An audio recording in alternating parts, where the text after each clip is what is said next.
And let me just get right to it. The real failure to atheism is this: they cannot prove there is no God. Here we go. Atheism has failed over and over and over and over to disprove the existence of God.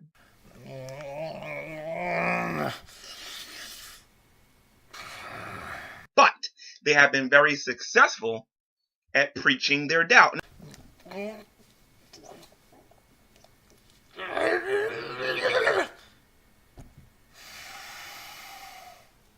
Now, I know what a lot of you out there are saying.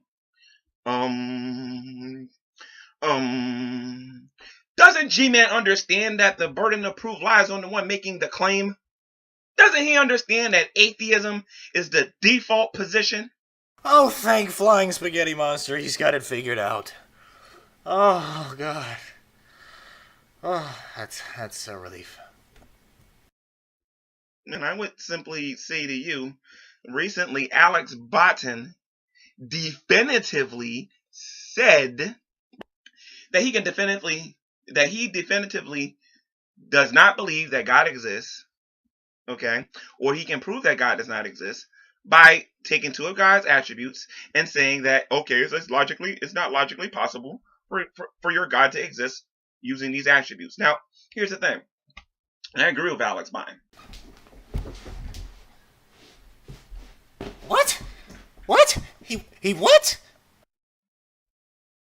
I agree with Alex Botton that if all I did was use two and only two attributes of God, and I ignored everything else about God, and of course I'd be like, yo, you know what? Based on my present understanding of what you're saying and what we agreed for a definition of God, then I would basically say that that you might have a point. G-Man. All right. I know people have been trying to tell you this, and I know Alex has said it once or twice in y'all's discussions. The other attributes don't change anything.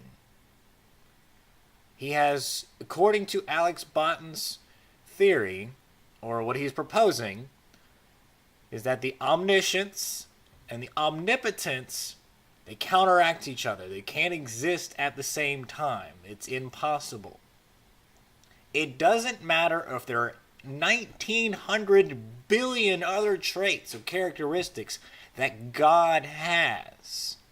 The fact that he has two that counteract with each other means that there is a problem that needs to be addressed.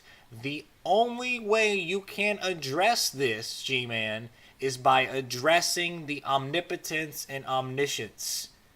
No other attribute that you can throw in there makes those characteristics different. Right here, I have a glass of water. No ice or anything in it, just water. Now, if I were to walk up to a person and say, see this glass of water right here? It's being a solid and a liquid at the same time. Any person would say, well, no, it's being just a liquid right now. I mean, there's nothing solid about it. It has all the characteristics of being a liquid. But if I were to reply, but wait, it can also be a gas, that person would say, well, so what? It still doesn't make it any more of a solid. It's still a liquid. But wait, water has a characteristic of being diamagnetic, repelled by magnets, or magnetism. But it still wouldn't affect the fact that this water is still a liquid. So I can rattle off that, it has a boiling point of 100 degrees Celsius, or that it's a universal solvent. It still does not change the fact that this water right here is not a solid and a liquid at the same time. See, Alex Botton is making the argument that God's omnipotence, water being solid, and God's omniscience, water being a liquid, they're basically just as contradictory as each other.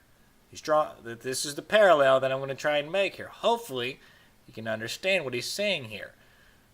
So the point is, it doesn't matter what attributes that water or God has when there are 2 points that are contradictory, they cannot exist. Now, you can argue, for the purposes of science, that it is possible for all 3 states, water, gas, if you put an ice cube on a frying pan, that basically you can get all 3 states at the same time. But see, you can do that by addressing the the characteristics that we're talking about, not by throwing in another attribute. You, G-Man, need to address the omnipotence and omniscience. That is what you need to focus on. The conclusion is that God is also omnipresent. That means, for those of you who out there who don't know, that he's everywhere at one time, meaning he's in Asia, Japan, America, on the moon, and Mars. He's everywhere at one time. Okay, no one place can hold God's full presence. Now, here's the thing. God's omnipresence does nothing to disprove or even hint at answering the contradiction between God's omniscience and God's omnipotence. It's simply another characteristic that is not related and does not affect that. I asked Alex Botten to prove to me that God wasn't in my home right now. That was pretty much the end of the discussion from there. Because from there, he went to, he's shifting the burden of proof, blah, blah, blah, blah, blah. Meanwhile, he was making the claim that God does not exist based on these 2 attributes. That's not my claim. That's his claim. And again, it goes back to the dishonesty of the atheist community when it comes to the burden of proof. Now, I watched the discussion between you and Alex Botten and a couple of other people.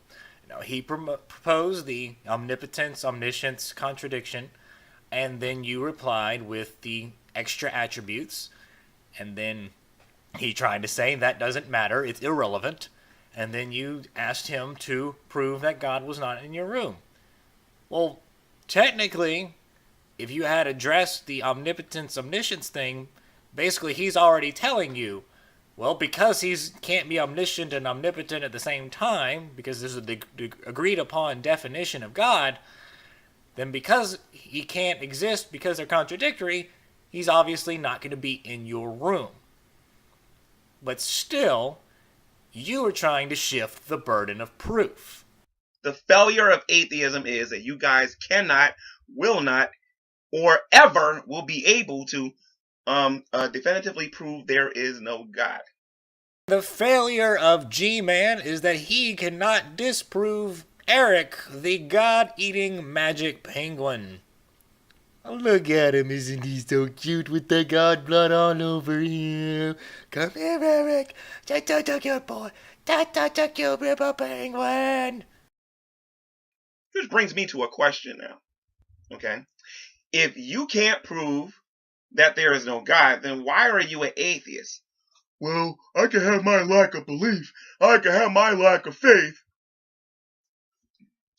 That's right, guys. You can have faith in your lack of faith. Okay? Or faith in your lack of belief.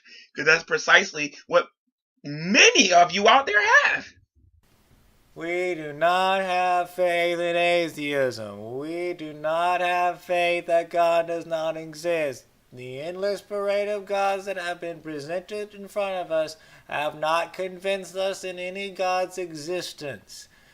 We are willing to accept that it is possible that God can exist, but the ones that we have seen so far do not fit the burden of proof. Christians have not helped that much either. We do not have faith in atheism. Will you quit fucking saying that? You have faith in your lack of belief. Because until you prove to me and the rest of the Christian community that there is no God, you are making a statement of faith by saying you are an atheist. And until you prove to me and the atheist community that Eric the God-eating magic penguin does not exist, then you are making a claim of your faith in a-penguinism. And my faith is I lack belief in the existence of God due to the lack of evidence, even though you Christians give us evidence on a daily basis. Do you mean the evidence that you get from the Holy Spirit and the Bible? The evidence that is just as objective as claims from those who think they saw aliens and have interacted with ghosts? That evidence? Whether it be Matthew Bell offering evidence. Now, I've never met Matthew Bell or seen any of his videos, but I have heard you Gman, tell people on your channel that he calls you an embarrassment to Christianity. So he can't be that bad. I kind of like him already. Myself giving evidence. Oh, you're serious. Sorry. Saitan Brunicate giving evidence. The Bible-thumping Wingnut giving evidence. Bible-thumping Wingnut and Saitan Brunicate don't give evidence for shit.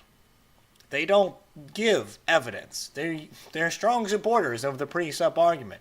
That is not evidence.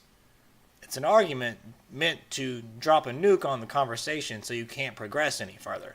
That isn't evidence for anything. Actually, I take that back. It is evidence of something. It's evidence they're running out of places to push the goalposts. Another reason why I absolutely give up on the fact of showing you guys any more evidence. Did you promise? You promise you'll stop? Oh, goody. I'll make this very quick. Is that you guys use the scientific method, which never gives you, which is stupid in my opinion, because it never gives you 100% guarantee that what you're looking at is real. Okay.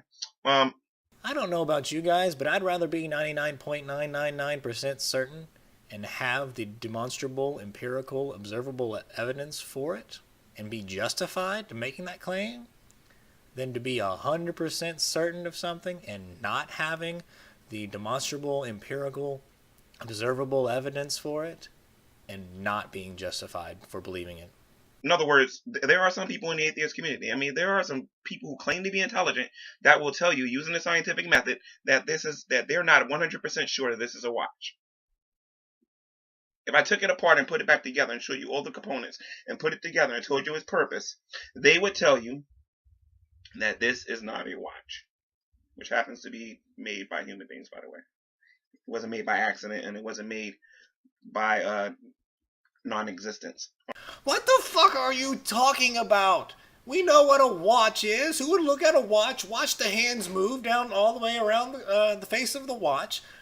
Being what we know and understand about how clocks work, look at that, watch you take it apart and put it back together and watch it moving again and go, no, that's not a watch. Who the fuck would say that? And why would we say that comes from non-existence? Why would we think that it randomly came together? That is such a fucking ad hominem attack, and not even a good one. What the hell is wrong with you? So there you have it, folks. The failure of atheism. This is the Atheist Chef signing off. Peace.